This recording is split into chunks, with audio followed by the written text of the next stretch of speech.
Intentaste ser titular de la CNDH y el Senado no te votó. Luego, consejero del IFE y la Cámara de Diputados no te eligió. Y ahora te nos vas a Washington. ¿No es un poco triste que un mexicano acabe trabajando otra vez en el extranjero, Emilio? Mira, en el caso de la Comisión Interamericana de Derechos Humanos, es pues muy consistente con lo que ha sido mi carrera. Es la primera vez que un mexicano ocupa este cargo, Sí. lo cual me da mucho orgullo. Y no deja de ser paradójico, dicen parajódico. Yo creo que son parte de las cosas que ayudarán a reflexionar lo que sucede en México. Estamos en Cencos, un lugar que tu papá fundó, en el que se han vivido muchas cosas de la historia de México. ¿Tú cuántos recuerdos tienes de este lugar? Uy, no me explico sin esto. Desde niño venía aquí, o cuando se metió la policía en el 77 y Durazo, ¿no? Durazo y sus muchachos, y trasladaron las oficinas a casa de mis papás. Luego yo fui el director de Cencos. Me tocó organizar más de 100 conferencias de prensa al año y conocer procesos civiles y sociales vitales. Ahora es un proyecto que inclusive en este espacio físico hay otros proyectos para sociedad civil y trabajadores del hogar y comunicación y libertad y el movimiento por la paz.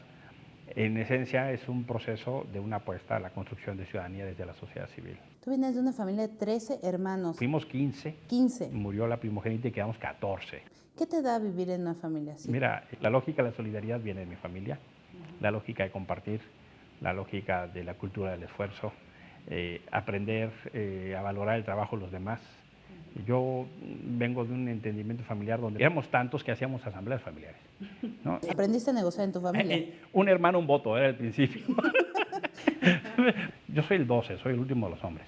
Para que un viernes o un sábado en la noche me tocara el coche, era una negociación como la paz árabe-israelí. Era una cosa complejísima. Era muy difícil.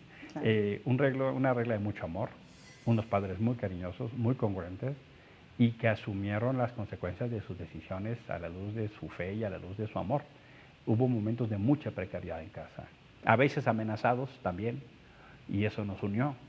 ¿Y cuándo fue la primera vez que escuchaste el término derechos humanos en tu vida? No te puedo decir el momento, pero seguro fue en casa de mis Estuvo papás. ahí. Yo conocía a religiosos, a teólogos, los perseguidos de las dictaduras de América Latina, que a veces llegaban con la mano adelante y la mano atrás a quedarse en casa de mis papás.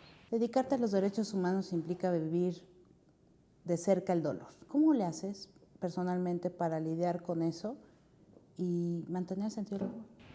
Mira, esencialmente por 3 razones. Por un sentido de esperanza, ¿no? Yo creo que la esperanza de que las cosas sean distintas. Segundo, porque la única manera de que ese dolor no sea más grande es luchando contra él, en distintas formas, para que no se repita, para que no quede impune, para que haya una sanción a quien cometió un abuso. Y la tercera, para sobrevivir. Yo insisto en que lo que no podemos permitir es que si nos han hecho tanto daño, dejemos que nos haga más. Pues la manera en cómo vivimos el dolor, la manera en cómo vivimos las injusticias, hace la diferencia de si nos ganaron o no. En el momento que te quitan la alegría y la esperanza, ya te ganaron. ¿Cuál es la situación de los derechos humanos en las Américas, ahora que te vas a la Comisión Interamericana de Derechos Humanos? Es un momento de claroscuros, ¿no? Tienes un crecimiento en América Latina muy importante. Eso ha llevado a un cambio geopolítico, pero también tienes fenómenos que nos cruzan, ¿no? Por ejemplo, el dilema de los grandes proyectos de desarrollo con las comunidades indígenas. Por ejemplo, las presas, las mineras, los campos petroleros, las carreteras, están generando una tensión entre desarrollo y derechos humanos. El fenómeno de la migración es un fenómeno que cruza todo el continente y esencialmente con un tema de déficit. El fenómeno de los sistemas penitenciarios o el fenómeno de la discriminación a las mujeres, a las indígenas, a las comunidades afrodescendientes, a las personas con discapacidad, a la comunidad LGBTI.